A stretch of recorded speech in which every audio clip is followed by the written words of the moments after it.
حضرت علی سے کسی نے پوچھا، یا علی آپ کی زندگی میں کوئی ایسی حسرت جو رہ گئی ہو؟ تب حضرت علی نے فرمایا، دو حسرتیں رہ گئیں، ایک کہ جتنا مجھے علم تھا کسی نے پوچھا نہیں، دوسرا جتنا میں سخی تھا اتنا کسی نے مانگا نہیں۔ آپ نے فرمایا، زندگی کے 3 سنہری اصول ہمیشہ یاد رکھو۔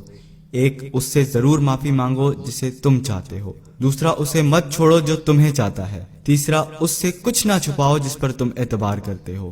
آپ نے فرمایا، دوست سے سنبھل کے دوستی کرو، ہو سکتا ہے وہ کسی دن تمہارا دشمن بن جائے، اور دشمن سے سنبھل کے دشمنی کرو، ہو سکتا ہے وہ کسی دن تمہارا دوست بن جائے۔ زبان کا وزن بہت ہی ہلکا ہوتا ہے، مگر بہت کم لوگ اسے سنبھال پاتے ہیں۔ آپ نے فرمایا، جسم ایک دکان ہے اور زبان اس کا تالا۔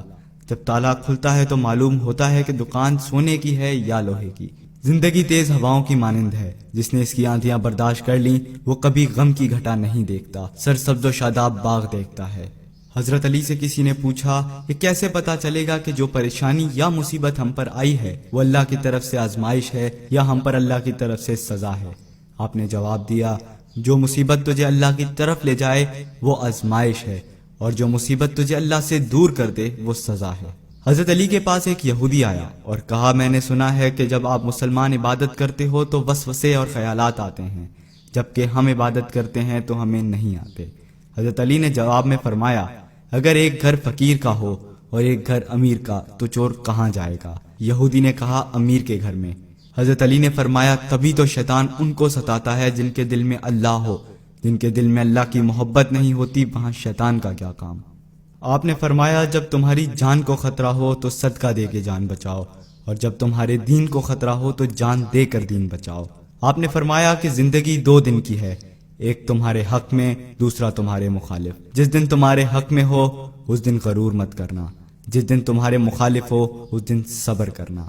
کسی کی مدد کرتے ہوئے اس کے چہرے کی طرف مت دیکھنا، ہو سکتا ہے ان کی شرمندہ آنکھیں تمہارے دل کے اندر غرور کا بیج بو دیں۔ 3 چیزیں ایمان کو تباہ کر دیتی ہیں، امیروں کی محفل، عورتوں کی صحبت اور جاہلوں سے بحث۔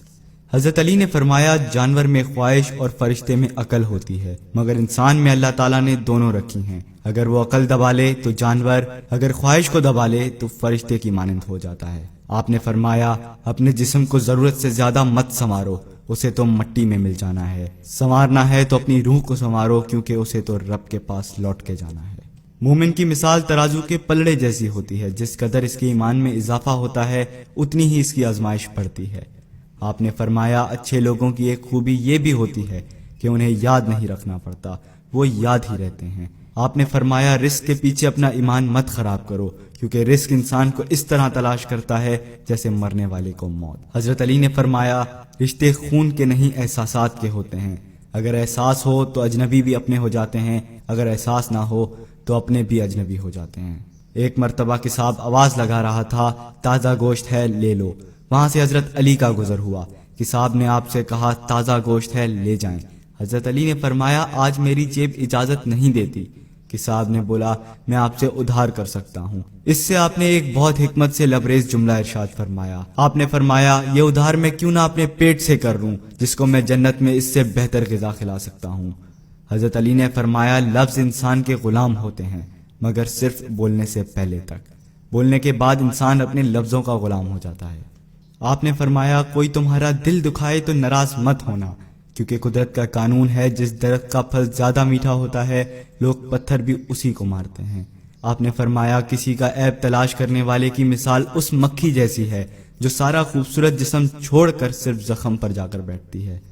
آپ نے فرمایا، اچھا دوست چاہے کتنا بھی برا بن جائے کبھی اس سے دوستی مت توڑنا، کیونکہ پانی چاہے کتنا بھی گندا ہو آگ بجھانے کے ضرور کام آتا ہے۔